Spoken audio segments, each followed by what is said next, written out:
अगर आपका बीवी से हमबिस्तरी करने को जी नहीं चाहता और तरह तरह के ख़्यालात आते हैं, और बहुत से लोग ऐसे होते हैं कि उनके अंदर ख्वाहिश भी उभरती है लेकिन वो जा नहीं पाते, जाते हैं तो फिर मतलब कि वो दिलचस्पी नहीं लेते, वो बात समझ रहे हो।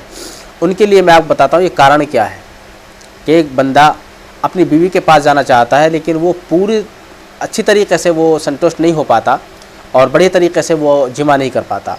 तो इसका कारण क्या है? इसका कारण है गुर्दों की कमज़ोरी। गुर्दों की कमज़ोरी से क्या क्या होता है वो मैं आपको बता रहा हूँ।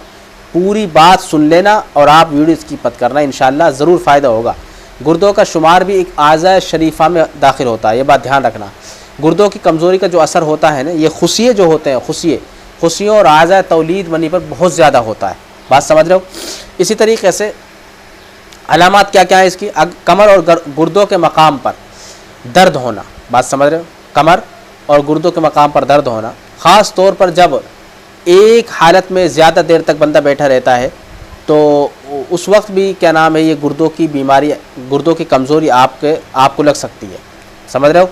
इसी तरीके से पेशाब आपको बार बार आ रहा है, थोड़ा थोड़ा करके, कतरा कतरा करके, तो ये भी समझ लो कि गुर्दों की कमज़ोरी है, आप समझ रहे हो। और इसी तरीके से बीवी के लिए ख्वाहिश कम होना, मतलब कि जिमा की ख्वाहिश कम हो रही है तो समझ लो गुर्दों की कमज़ोरी है। अगर जिमा किया जाए तो जिमा के बाद कमर में दर्द होने लगता है तो ये भी समझ लो गुर्दों की कमज़ोरी है, ये बात ध्यान रखें। अब मैं बता रहा हूँ ये मर्ज़ कैसे लगता है आपको, समझ रहे हो।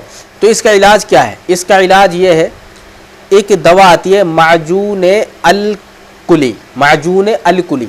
आप मार्केट में जाएंगे, बात समझ रहे हो, तो उनके पास जाकर आप मिलिए, उनसे कहिए कि माजून अल-कली दे दो।